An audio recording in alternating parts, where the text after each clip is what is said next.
안녕하십니까. 포대보살입니다. 반갑습니다. 손님이 오셨는데 이제 신가물 신을 받아야 되시는 분이죠. 이런 분이 오셨다고 했는데 그 분께서는 그걸 좀 거부하시는 그런 손님이었다고 해요. 그분은 어떤 사연인지요? 근데 다들 신가문이 있다고 해서 무당이 되고 저 사람 무당의 길로 가야 된다는 건 아니라고 보거든요. 근데 이 포대보살이 점을 딱 보니까 이분이 딱 찾아오셔가지고 자기 자신이 많이 답답했겠죠. 그러니까 찾아 안 왔겠습니까? 그지요? 그래갖고 딱 포대보살이 이 사람이 딱 들어오는데 부채가 착 열리고 방울 소리가 딱 들리는 거야. 그 느낌이라는 게 있거든요. 근데 딱 눈 동자를 딱 마주치니까 설렌 거예요. 그래서 내가 보살님은 신의 길로 가야 되는 것 같습니다. 라고 이야기를 했어요. 근데 이분이 다른 데 가서 우리가 막말로 산재를 지냈다 하지요. 산재를 지내고 막 이랬는데 그분들도 신의 길이라고 얘기를 했답니다. 그런데 정말 자기 자신을 그 말을 안 믿고 싶은 거야.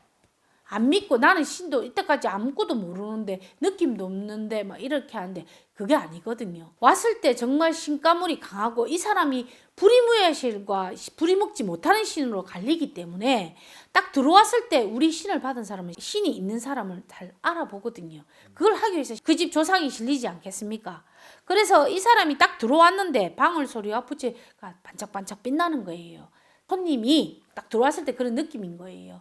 그래서 내가 니는 신이구나. 니는 선녀구나. 내가 얘기를 했습니다. 그러니까 울더라고요. 눈물이 줄줄줄줄 하더라고요. 안 됐잖아요. 그래서 울지 말라고.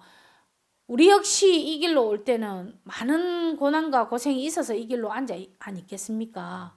그러면서 이야기를 쭉 저도 이야기를 하고 이 신의 길이라는 게 그렇게 만만치 않다. 다른 사람 역시 이 신의 길을 가기 위해서 얼마나 노력하겠느냐 하면서 이야기를 쭉 했습니다. 그러니까 딴 데 가서 산재나 이런 걸 지내가 신이라고 하더라고 이야기를 하더라고요. 근데 왜 다시 저한테 와서 이걸 물어보냐고 했더만 자기는 이런 거 전혀 아니라고 다시 믿어서 진짜 다른 말을 듣고 싶어서 다시 왔다는 거예요. 그래서 정말 이게 믿고 하면 정말 산재를 지내고 나면 그게 맞는 것 같다. 그 사람들이 산재를 지낼 때 똑바로 지낸 것 같다고 내가 얘기를 했거든요. 그래서 그 사람은 역시 와서도 묻더라고요. 정말 내가 이 길로 가야 되냐고. 그래서 우리 역시도 우리의 경험을 이야기하듯이 이 길로 아니라고 누르고 한 길이 이 길이었거든요. 라고 이야기를 하니까 그래도 한 몇 프로의 그 희망을 가지고 아니라고 말해줬으면 좋겠다고 얘기를 하더라고요. 근데 정말 포대보살이 유튜브를 통해서 올라가지만은 이야기를 하지요. 오라고 해서 오고 가라고 해서 가는 게 신이 아니라고 얘기를 했습니다. 그처럼 우리 역시 이 길로 갈 때에는 모든 선택의 길이 없다고 했습니다. 그것처럼 제가 그분의 점사를 보고 나서 너무나 가슴이 많이 아팠거든요. 근데 이분은 뭐라고 하냐면 남자를 또 넣더라고요. 근데 틀림없이 남자를 넣는데 우리의 이 길은 할아버지밖에 없지 남자가 없다는 얘기를 내가 또 했지요. 그렇지만 있는 사람도 있습니다. 그 상황에 따라 받는 신에 따라 또 틀리거든요. 근데 제가 딱 보니까는 이 남자분도 배필이 아니더라고요. 이 배필이 안 된다고 얘기를 했습니다. 근데 내가 딱 점사를 그 전에 딱 보기를 니는 한번 갔다 왔네. 니는 한번 갔다 와서 A가 딱 들어있는데 A까지 있네. 내 입에서 점사를 보니 니는 무당인데 한번 갔다 왔네. 내 그 얘기를 했거든요. 내 입에서. 그래서 내가 그때만 이제 처음부터 자기가 갔다 왔고 이런 얘기를 안 하더라고. 근데 내가 점사를 보니까 한번 갔다가 왔네. 네 애까지 있는데 그 애는 어쨌노? 내가 물어봤습니다. 그러니까 애는 남자한테 줬다고 얘기를 하더라고요. 그런데 또 남자를 넣길래 처음부터 얘한테 네가 가정을 꾸렸으면은 그 가족이 잘했을까 이가 하지만은 이 길로 가야 할 사람이 한데 내가 보니까 이 사람도 아닌 것 같아 라고 내가 점사를 쳐줬거든요. 참 이런 점사를 칠 때마다 가슴이 아프더라고요.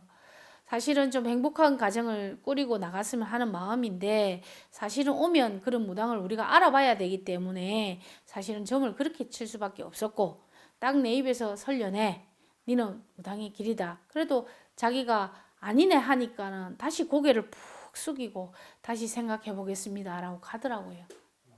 근데 그런 분들이 의외로 좀 많지 않나요? 참 제가 이 포대보살이 참 안타까운 게요. 그런 말은 듣기 싫고 실제로 이제 무당이 돼서 돈은 벌고 싶어 하는 사람이 더 많습니다. 근데 우리 이 길은 그렇지 않거든요. 정말 구독자 여러분 정말 그렇지 않습니다. 우리 이 길은 정말 길게 성실하게 가야 될 하나의 우리의 길이거든요. 그래서 제가 볼 때는 그런 손님들이 오면 좀 안타깝고 힘듭니다. 사실은 마음이 좀 되거든요. 참 되다고 해야 되지요. 그래서 참 안타깝습니다. 그래서 오면은 정말 기도를 해라고 말을 많이 해줍니다. 기도를 하면 조금이라도 내가 가지고 있는 업장이라든지 이런 부분이 조금이라도 벗겨질 거 아니에요. 정말 벗겨지거든요. 그러다 보면 기도는 하기 싫고 이 추운데 춥고 덥고 정말 비가 오는데도 기도를 하는 이유가 한 번쯤은 생각해 볼 필요가 있거든요. 왜 저 사람은 이 춥고 이 덥고 이렇게 비가 오는데 기도를 할까? 한 번쯤 생각할 필요성이 있습니다. 그러면 행복은 추구하고 싶고 돈은 많고 싶고 기도는 하기 싫고 세상에는 다 만족을 하면서 사는 사람은 없거든요. 반드시 노력의 대가는 있다. 심은 대로 거둔다. 그거는 사실이거든요. 오늘은 저와 똑같은 자리에 앉아야 될 사람을 점사를 보면서 제가 예전에 느꼈지 못했던 그런 아쉬움이라든지 제가 이 포대보살이 앉아야 되는 그런 자리에 무속의 길을 가야 되는 사람의 점사를 봤을 때 가슴 아픈 이야기를 제가 오늘 이야기를 한번 꺼내보았습니다. 다음에 더 좋은 이야기로 찾아뵙겠습니다. 고맙습니다.